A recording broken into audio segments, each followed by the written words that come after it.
ஒன்றிய பிஜேபி அரசாங்கம், குறிப்பாக ஒன்றிய பிஜேபி அரசாங்கம் ஆட்சிக்கு வந்த காலத்திலிருந்து மக்களுக்கு விரோதமான, விவசாயிகளுக்கு விரோதமான, தொழிலாளர்களுக்கு விரோதமான, ஏழை எளிய மக்களுக்கு விரோதமான அரசாகத்தான் அது தொடர்ச்சியாக செயல்பட்டு வந்திருக்கிறது. ஆகவே கடந்த 12 ஆண்டு காலத்தில் இந்த மக்களுக்கு எதிராக அடுக்கடுக்கான தாக்குதல்களை அவர்கள் தொடர்ச்சியாக மேற்கொண்டிருக்கிறார்கள். இப்போது வந்திருக்கிற அடுத்த தாக்குதல் என்பதுதான் இந்த வணிக சிலிண்டருடைய விலையை ஒரே நாளில் 1000 ரூபாய் அளவுக்கு உயர்த்தி நாடு முழுவதும் இருக்கக்கூடிய ஹோட்டல்கள், சிறு வியாபாரிகள் அவர்களுடைய தலையில் ஒரு மிகப்பெரிய இடியை மோடி அரசாங்கம் இறக்கி இருக்கிறது. பிப்ரவரி மாதம் 28ஆம் தேதி அமெரிக்காவும் இஸ்ரேலும் சேர்ந்து ஈரான் மீது யுத்தத்தை தொடுத்தார்கள். ஒரு வாரத்தில் முடிஞ்சு போயிடும், 2 வாரத்தில் முடிஞ்சு போயிடும், 3 வாரத்தில் முடிஞ்சு போயிடும் சொல்லி உலக மக்களை பூரா திரும்ப திரும்ப சொல்லிக்கிட்டே இருந்தாங்க. குறிப்பாக அமெரிக்க அதிபர் ட்ரம்ப் ஒரு வாரத்திற்குள் நான் ஈரானை முடித்து விடுவேன் என்றெல்லாம் சொன்னார். இப்போது 70 நாட்கள் ஆகிவிட்டது. யுத்தம் இன்னமும் முடியவில்லை. யுத்தம் தொடர்ந்து கொண்டிருக்கிறது.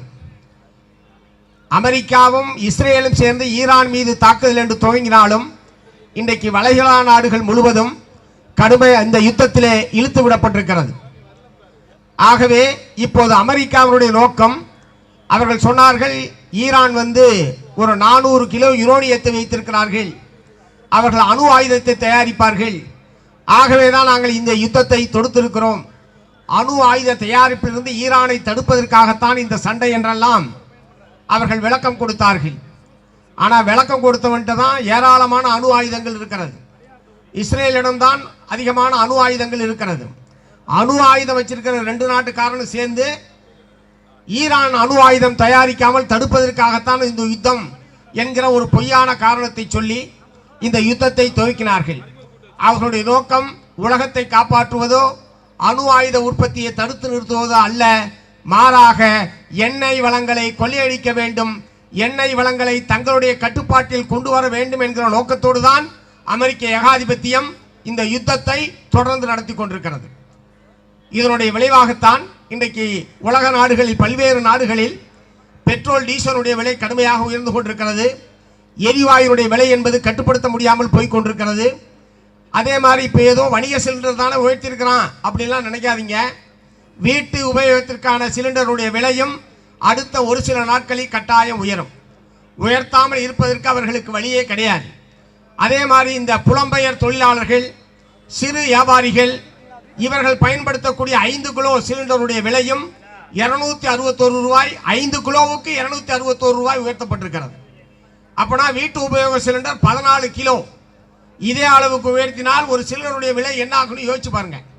இப்போ ஏற்கனவே பல்வேறு கடைகளில் வடையை 300 தான் போட்டுக்கிட்டு இருந்தான். இப்போ நெல்லிக்காய் சைஸுக்கு மாற்றிடுவான் போல் இருக்கு. ஏன்னா 1000 ரூபாய் விலையை உயர்த்தி கேஸ் வாங்கி வடை போட்டானா எப்படி அவன் வடையை விற்க முடியும்? அளவையும் குறைக்கிறான், விலையையும் ஏற்றுறான்.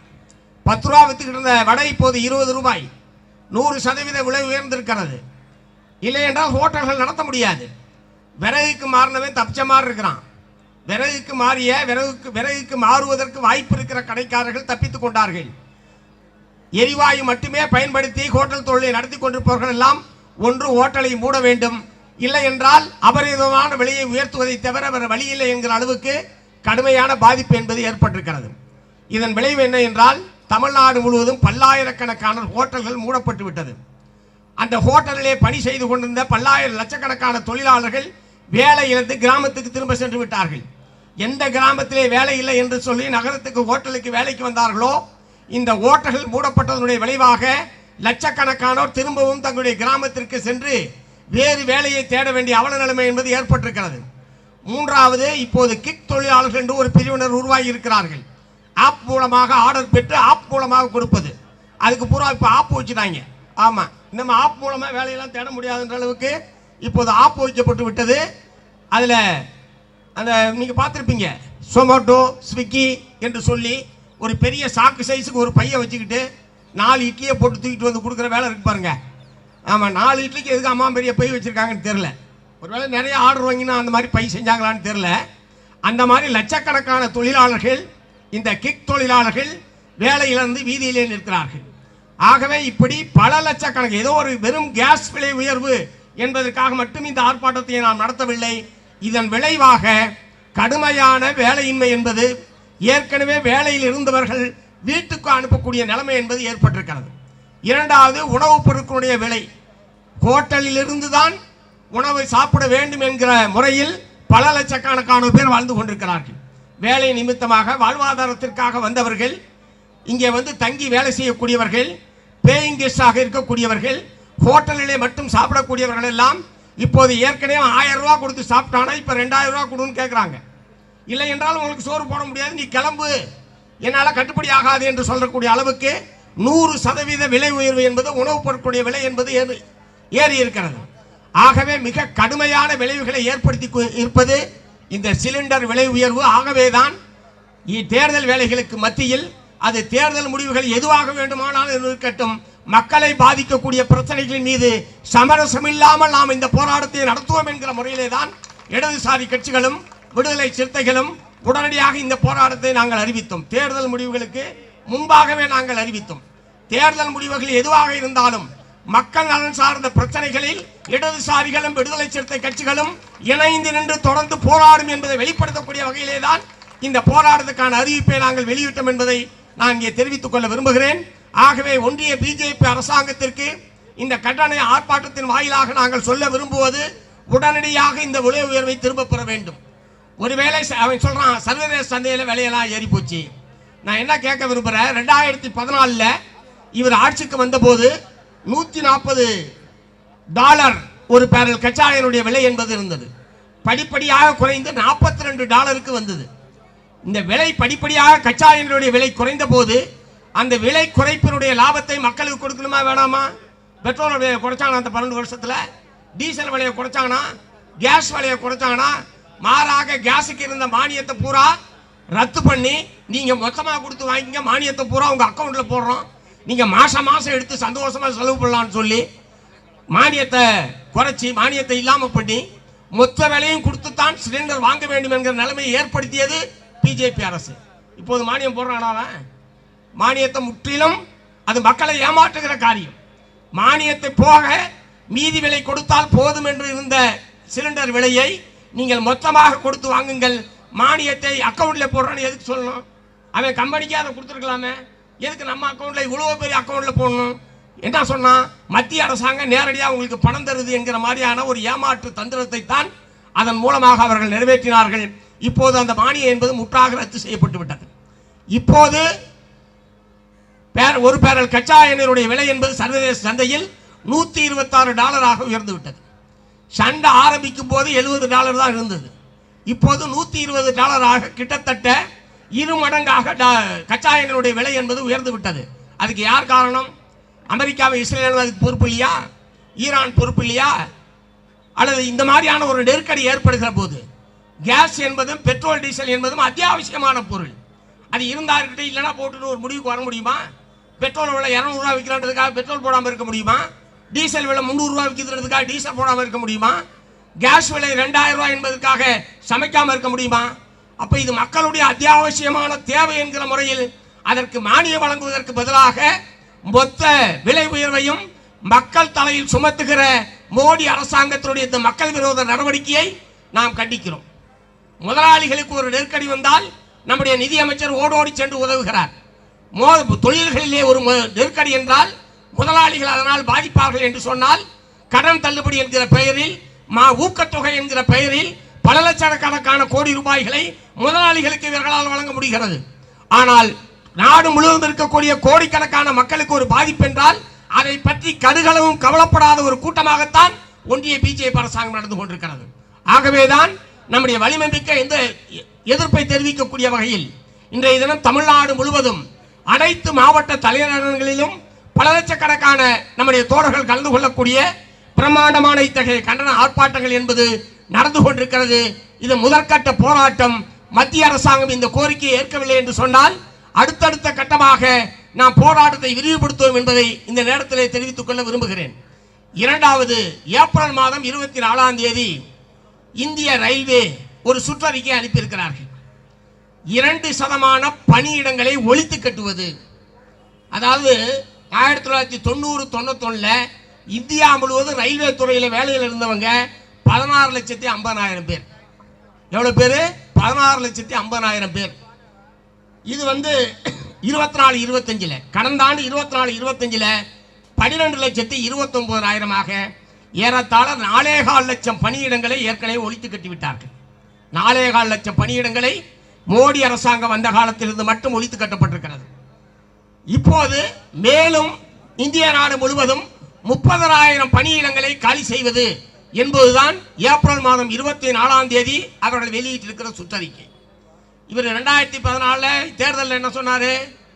மிஸ்டர் மோடி ஆண்டுக்கு 2 கோடி இளைஞர்களுக்கு நான் வேலை தருவேன் என்று வாக்குறுதி கொடுத்தார். இந்த 12 ஆண்டு காலத்தில் 24 கோடி பேருக்கு இந்தியாவில் மத்திய அரசாங்கம் வேலை தந்திருக்க வேண்டும். ஆனால் என்ன நிலைமை? ஏற்கனவே மத்திய அரசாங்கத்தில் 13 லட்சம் பணியிடங்கள் இருந்தது. இப்போது அதை 9 லட்சமாக குறைத்து விட்டார்கள். ஏற்கனவே 4 லட்சம் பணியிடங்கள் மற்ற மத்திய அரசு அலுவலகங்களில் காலி. இப்போது ரயில்வேயில் கிட்டத்தட்ட 4.5 லட்சம் பணியிடங்கள் காலி. மேலும் 30,000 இந்த ஆண்டு அவர்கள் காலி செய்ய போகிறார்கள். ஆனால் இதே காலத்தில் புதுசா ரயில்வே ஸ்டேஷன் கட்டுறான், புதுசா ரயில் விடுறான், வந்தே பாரத்ன்றான், தேஜஸ்ன்றான், புல்லட்ன்றான். புதுசா ரயில் வந்துகிட்டே இருக்குது, புதுசா ஸ்டேஷன் வருது, புதுசா வண்டி ஓடுறதுக்காக புதிய தண்டவாளங்கள் என்பது புது லைன்ல ரயில் விடுவதற்கான ஏற்பாடு இருக்கு. அதே மாதிரி புதிதாக சரக்கு போக்குவரத்து என்பது இந்த காலத்தில் 200 மடங்கு சரக்கு போக்குவரத்து என்பது அதிகரித்திருக்கிறது. இவ்வளவும் ரயில்வே போக்குவரத்து அதிகரித்திருக்கிறது, புதிய பெட்டிகள் என்பது தயார் செய்யப்படுகிறது, சரக்கு போக்குவரத்து என்பது அதிகமாக இருக்கிறது. இவ்வளவும் அதிகமாக இருக்கிற போது அதற்கேற்ப தொழிலாளர்களுடைய எண்ணிக்கையை உயர்த்துவதற்கு பதிலாக திட்டமிட்டு இவர்கள் குறைக்கிறார்கள். அதுக்கு என்ன காரணம் சொல்றான்? செயற்கை நுண்ணறிவு என்று ஒரு புதிய தொழில்நுட்பம் வந்திருக்கிறது. ஆகவே மனிதர்கள் 10 பேர் செய்ய வேண்டிய வேலையை ஒரே ஒரு செயற்கை நுண்ணறிவை பயன்படுத்தி ஒருவரே செய்து விடலாம். ஆகவே மனுஷன்லாம் வேண்டாம், மனுஷனுக்கு இனிமே வேலை இல்லை என்கிற காரணத்தை அவர்கள் சொல்கிறார்கள். புதிய தொழில்நுட்பங்கள் வரவேற்கப்பட வேண்டியது. புதிய அறிவியல் கண்டுபிடிப்புகள் வந்து கொண்டே இருக்க வேண்டும். மனிதகுலம் அதனால் தான் இன்றைக்கு இவ்வளவு பெரிய வளர்ச்சியை எட்டி இருக்கிறது. இப்படி புதிய தொழில்நுட்பங்கள் வருகிற போது, புதிய அறிவியல் தொழில்நுட்பங்கள் வளர்கிற போது மனித உழைப்பை குறைக்க வேண்டுமே தவிர மனிதர்களையே உழைப்பிலிருந்து அப்புறப்படுத்துவது என்கிற அயோக்கியத்தனமான கொள்கையை நாம் கண்டிக்க வேண்டும். 8 மணி நேரம் வழி 6 மணி நேரமா கொலை, 6 மணி நேரம் வழி 5 மணி நேரமா கொலை.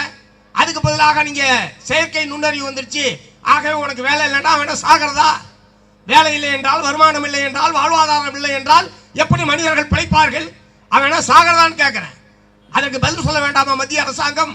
ஆகவே இவர்கள் அறிவியல் தொழில்நுட்பத்தை காரணம் காட்டி ஆட்குறைப்பு நடவடிக்கையில் ஈடுபடுவது, பணியிடங்களை ஒட்டுமொத்தமாக காலி செய்வது என்கிற அணுகுமுறைக்கு நாம் ஒருபோதும் அனுமதிக்க கூடாது. இதில் என்ன இருக்கக்கூடிய மற்றொரு ஆபத்து என்ன? இன்னைக்கு பொதுத்துறை நிறுவனங்களில் மட்டும்தான் இடஒதுக்கீடு என்பது அமலிலே இருக்கிறது. மத்திய அரசு பணி, மாநில அரசு பணி, பொதுத்துறை நிறுவனங்களிலே தான் இடஒதுக்கீடு என்பது அமலிலே இருக்கிறது. பட்டியல் சாதியினர், பழங்குடியினர், பிற்படுத்தப்பட்ட சமுதாயத்தை சார்ந்தவர்களுக்கு இத்தனை சதவீதம் கட்டாயம் வேலை உத்தரவாதம் என்பதற்கு இருக்கிற ஒரே வாய்ப்பு அதுதான். இப்படி தொடர்ச்சியாக அவர்கள் பணியிடங்களை காலி செய்து கொண்டிருந்தால் இடஒதுக்கீட்டு வாய்ப்பை பயன்படுத்தி வாய்ப்பு பெற வேண்டிய, பணியை பெற வேண்டிய, வேலையை பெற வேண்டிய இந்த பகுதியினர் கடுமையாக பாதிக்கப்பட மாட்டார்களா? சமூக நீதி பாதிக்கப்படாதா? வெறும் இடஒதுக்கீடு என்று ஏட்டில் எழுதி நக்கனா இனிக்குமா? சக்கரனை எழுதி நக்கனா இனிக்குமா? இடஒதுக்கீடு என்பது நடைமுறைப்படுத்தப்பட வேண்டும். அதை பாதிப்பில்லாத வகையில் தான் உங்களுடைய கொள்கைகள் இருக்க வேண்டும். ஆனால் எதை பற்றியும் கவலைப்படாமல் புதிய வேலை வாய்ப்பு உருவாக்க மாட்டார்கள். ஏற்கனவே இருப்பவர்களுக்கு வேலை பாதுகாப்பு சம்பந்தமாக எந்த விதமான அக்கறையும் அவர்களுக்கு கிடையாது. இன்றைக்கு உலகம் முழுவதும், இந்திய நாடு முழுவதும் வேலையின்மை என்பதுதான் பெரும் பிரச்சனையாக இருக்கிறது. ஆகவே வேலையின்மை, வேலை கோருகிற அனைத்து இளைஞர்களுக்கும் வேலை வாய்ப்பை உருவாக்கி தர வேண்டியது மத்திய மாநில அரசுகளுடைய பொறுப்பு. அதற்கேற்ப கொள்கைகளை, திட்டங்களை, தொழிற்சாலைகளை அவர்கள் உருவாக்க வேண்டும். அதற்கு மாறாக இருக்கிற வேலையை காலி செய்வது என்பது இளைஞர்களுக்கு எதிரானது, மனித குலத்துக்கு விரோதமானது என்கிற முறையிலே தான் நாம் இதற்கு கடுமையான எதிர்ப்பினை தெரிவிக்கிறோம். ஆகவே ஏப்ரல் மாதம் 24ஆம் தேதி ரயில்வே துறை வெளியிட்டிருக்கிற அந்த சுற்றறிக்கையை திரும்ப பெற வேண்டும். எக்காரணம் கொண்டும் ஆட்குறைப்பு, வேலை பணியிடங்களை காலி செய்வது என்கிற அந்த கொள்கைக்கு முற்றுப்புள்ளி வைக்க வேண்டும் என்று இந்த கட்டண ஆர்ப்பாட்டத்தின் வாயிலாக மத்திய அரசாங்கத்தை வற்புறுத்தி அனைவருக்கும் மீண்டும் ஒரு முறை நன்றி கூறி நிறைவு செய்கிறேன். வணக்கம்.